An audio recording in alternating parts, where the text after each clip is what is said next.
हम महालक्ष्मी मिश्रा सब मिथिलावासी के स्वागत करे छी और जतेक पाबनि पूजे वाली छी, मधुश्रावणी पर्व पूजे वाली सुने वाली सबके बहुत बहुत शुभकामना। और आइ हम नवम दिनक कथा कहै लए जा रहल छी। एहिसँ पहिने आठम दिन में जे छै बड़ बरियाती आयल छलै गौरी के, जकरा देख के कि मैना एकदम से बेहोश भऽ गेलखिन हन आ कहै छथिन हम गौरी के बियाह एहन बड़ बताहबा से हम ई भूत प्रेत लए के आयल हन, एकरा संगे हम बियाह नहीं करब। तो आब देखियो जे आइ मैना के मोह भंग हेतै आइ नवम दिन के कथा में, आ तकर बाद मैना के मोह भंग भेला के बाद में गौरी के विवाह हेतै। तो अहाँ सब देवी देवता के प्रणाम कऽ के अपन कुलदेवी के प्रणाम कऽ के आ बैसू और कथा सुनू। गौरीक बड़ महादेव देख मैना बेहोश भऽ गेल छली। लोक कोनो तरहे हुनका होश में आनलक। होश भेला पर ओ नारद आ गौरी के फेज्जत करय लगला। ओ नारद से कहलखिन, नारद अहाँ महाठग छी। अहाँ पहिने कहने छलहुँ जे महादेव गौरी के चाहैत छथि, फेर कहल छल जे गौरी हुनकर सेवा करत आ कठिन तपस्या करतु, तखन महादेवक संग विवाह हेतनि। एहि में जे हमर बेटी के अपमान भेल ये संसार जानलक। हम कतहु मुँह देखावे के योग्य नहीं रहलहुँ। हम कते जाऊँ, की करूँ, किछ नहीं फुरैत अछि। हम जीवते मरि गेलहुँ। हमर घर चौपट भऽ गेल। अनकर की भेलैक? हमर मनक सब मनोरथ मनहि रह गेल। कहाँ छथि ओ सप्तऋषि आर ओ स्त्री? अखन यदि ओ सब भेटतनि तऽ सबहक मोछ दाढ़ी नोच लेबनि। उनका की कहियो? हमर तऽ अपने घर बिगड़ल अछि। सब नाच तऽ हमर बेटी के कारण भेल। ओ तऽ बेच माटी किनलक, सोन बेच के माटी किनलक और सूरजक प्रकाश छोड़ भगजोगनी में रह लागल। एहन सुंदर शक्तिशाली देवता सबके छोड़ महादेवक तपस्या केलक। गे गौरी, तोरा आ तोहर तपस्या के धिक्कार छौक। घर आ सौंसे नगर के डाहि दही। अपने ही बिख खा के किएक न मर गेला? कहाँ गेला ई छोड़ी? आर आइ हमर तोहर गर्दन काट आइ आ तू तोहर गर्दन काट दियो। अनेको तरह से मैना विलाप करे लागलखिन, एकदम बताए भऽ गेलखिन। ई सब कही मैना कतहु आराम करत हेतु गेली। हिमालय कतबो कहलथिन जे ओ किछु उत्तर नहीं दैत। ब्रह्मा सब बात बुझ मैना के बुझाबे लागलनि। से कहलखिन, महादेव सब देवता सँ पैघ छथि। ओ परमेश्वर छथि। वह संसारक पालन तथा संहार करता छथि। अहाँ हुनका एखन धरि नहीं चिन्हलिए, तें बताह जकाँ करे छी। मैना तुरंत उत्तर देलखिन कि और जे कहब से कहू, मुदा ई जुन कहू जे महादेवक संग गौरी के विवाह कऽ दियौन। अहाँ लोकनि गौरी के सुंदरता के बर्बाद नहीं करियौन। यदि मन होइत अछि तऽ हुनका जान से मारि दियौन। दसो दिग्पाल सूर्य अग्नि यम वरुण ईशान ब्रह्मा तथा शेषनाग आदि मिल के मैना के बुझौलखिन। तैयो एके ठाम कह देलथिन जे किंतु से अहाँ लोकनि किछु कहब, किंतु हम गौरी के विवाह महादेवक संग नहिए टा करब, ओहि कुरूप संग नहीं होमे देबै। सप्त ऋषि लोकनि वशिष्ठ कश्यप अत्रि जमदग्नि गौतम विश्वामित्र तथा भरद्वाज सेहो मैना के बुझौलखिन। हमरा लोकनि कहियो कोनो अनुचित कार्य में नहीं पड़े छी। हमरा लोकनि उचित बुझ एहि विवाह में घटक भेलहुँ। स्वयं त्रिलोकीनाथ अहाँ के घर पर आयल छथि। सबके हिनकर दर्शन दुर्लभ होइत छै।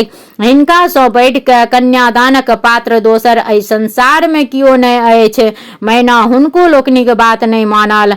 अपन बेटी के अतवारी सँ काट देव ले तैयार भेली, किंतु महादेव सँ विवाह करवा लेल तैयार नहीं भेली। तखन हिमालय स्वयं मैना के बुझबे लगला और एला और कहल, अहाँ एना किया करे छी? अहाँ किया बताह भेल छलहुँ? द्वार पर के सब आयल छथि से नहीं देखे छियै, एना बताह जकाँ करे छी। हम महादेव के चिन्हैत छियनि। ओ त्रिलोकीनाथ छथि।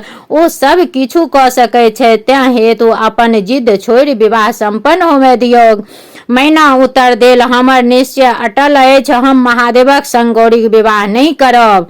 अहाँ यदि बेटी सँ निश्चिंत होबय चाहे छी तऽ ओकरा गर्दन पाथर बान्हि कऽ कतौ डुबा दियौ। आब गौरी माय के बुझावे लेल गेली और कहलनि, माय अहाँ के मति एना खराब किया भ गेल अछि? अहाँ सब दिन धर्म कर्म पर विश्वास करैत छलहुँ, अहाँ महादेव के एतेक छोट किएक बुझै छियनि? यह संसारक पालन करता थिका, सबहक कल्याण यह करे छथि। ई सब देवता के देव महादेव थिका, देखियौन हिनका संग सब देवता हिनकर सेवक बनि आयल छथि। अहाँ उठू, होश करू और महादेवक संग हमरा दान क अहाँ सुखी हो। यदि अहाँ ई काज नहीं करब तऽ हम कोनो देवता सँ विवाह नहीं करब। भरि जन्म कुमारी रहि महादेवक तपस्या करैत रहि जायब। हम हुनका मन वचन कर्म सँ वर बना लेने छियनि। मैना गौरी के ठिगार बात सुनी अवाक रह गेली। ओ क्रोध सँ थर थर कांपैत गौरी के पकड़ के मारे लागली। ई देखि नारद मुनि दौड़ के गौरी के छोड़ौलनि। विष्णु भगवान सेहो मैना के बहुत बुझौलनि, किंतु टस से मस नहीं भेली। तखन महादेव के नारद कहलखिन, हे भोलानाथ भक्त वत्सल, आब अपन भावट समेटू और सुंदर स्वरूप बना गौरी का देल वरदान के पूरा कैल जाय। भोलानाथ अपन रूप बदल देल। नारद मैना के जाय के कहलनि, आप बर के जाके देखू ओ केहन छथि। मैना महादेव के देख हुनका देखते रह गेली। सूर्य सन चमकैत सुंदर आंख, मोती माणिकक गहना पहिरने बड़ सुंदर लागैत छलाह। सूर्य हुनका छत्र ओढ़ेने, चंद्रमा चांदर ढोल बजबैत, आठों सिद्ध नाचैत, गंगा यमुना पाछू में चामर धेने, ब्रह्मा विष्णु इंद्र तथा ऋषि हुनकर आगू पाछू में जय जयकार करैत छथि। गंधर्व तथा अप्सरा सब नाचैत गावैत तथा महादेवक गण सब झालि मृदंग बजबैत झूमैत नाना प्रकारक गाजा बाजा बजबैत छल। एहि समय महादेवक शोभा अवर्णनीय छल। महादेव के एहि रूप में देख मैना के आश्चर्य लागि गेलनि कि आब मैना के होश भेलनि। मोने मोन प्रसन्न भेली और अपन बेटी गौरी के तपस्याक फल त्रिलोकीनाथ महादेव के देख पहिलुका अपन भावट पर लजा क पछतावे लागली। गौरी के विवाह। महादेव देवता ऋषि मुनिक बरियाती ओ गाजा बाजा के संग हिमालय के द्वार पर पहुँचला। मैना हुनका लोकनिक परिछन केलनि। स्त्रीगण सब गीत गाबैत मैना के पाछू लागि गेलनि। सब महादेवक रूप देख मोहित भ कठपुतली जकाँ ठाढ़ भ गेल। सब स्त्रीगण भयावह सराहना केलक। महादेवक दर्शन सँ अपना के धन्य बुझलक। देवता लोकनि महादेवक संग नहीं छोड़ल, कारण हुनका लोकनिक शंका छलनि जे महादेव फेर कोनो तमाशा नहीं ठानि देत। मैना झट बड़क परिछन क चली गेली। हुनको शंका छलनि जे देवता लोकनि किछु हंसी ठट्ठा नहीं क देत। बड़ के मड़बा पर आनल गेल। हिमालय हुनक अहरना पूजा कैल, आठोंगर कुटैत गेल। महादेव कोबरा घर सँ गौरी के हाथ पकड़ि अनलनि। ब्रह्मा सब काज में तत्पर छलाह। बड़ के रेशमी धोती फूल तथा सोनाक माला पहिराओल गेल। बड़ कन्या के आमक पल्लव केर कंगन बान्हल गेल। ऋषि लोकनि गोत्राध्याय पढ़ाओलनि। हिमालय कन्यादान संपन्न केलनि। गौरी शंकर वेदी पर गेला। अग्नि आवाहन का हवन कैल गेल। विवाहक सब विधि संपन्न कैल गेल। ऋषि लोकनि बर कन्या का आशीर्वाद देल। गंधर्व अप्सरा लोकनि नाच गान करे लगला। देवता लोकनि कहल, हे महादेव अहाँ जगत पिता छी और गौरी जगन्य माता भेली। गौरी शंकर कुल देवता के प्रणाम कय भोजन सँ निवृत्त भय विश्राम करबाक लेल गेला। बरियाती लोकनि सत्कार प्रारंभ भेल। जहिना विभिन्न तरह के बरियाती आयल छला, तहिना हिमालय सभक लेल विभिन्न प्रकारक ओरियन केने छला।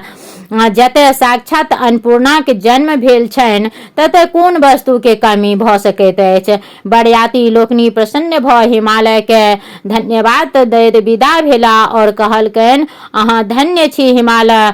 अब हमरा लोकनि के तारकासुर सँ त्राण पयबाक बाद बात खुजल। हिमालय कर जोड़ने ठाढ़ छला। मैना अपन अज्ञानताक लेल देवता और ऋषि सँ क्षमा मांगै छथि। ओ लोकनि कहलथिन, ई सब लीला त्रिलोकीनाथक छलनि, अहाँके सौभाग्य बढ़े। आब हमरा लोकनि के जयबाक आज्ञा देल जाओ। आगाँ आगाँ गौरी शंकर बसहा पर चढ़ल विदा भेला। पाछू पाछू हुनका लोकनि के और बरियाती के लेल हिमालय सहित हुनकर परिवार छलनि। किछु दूर धरि हिमालय लोकनि गेला और हुनका लोकनि के जाइत देख बेटी के बिछो भरी मन लय घूरी अपन घर एला। तऽ ई रहे नवम दिन के कथा। अब 10म दिन के कथा में कार्तिक के जन्म हेतै, गणेशक जन्म हेतै। तऽ आब फेर मिलै छी नेक्स्ट वीडियो में।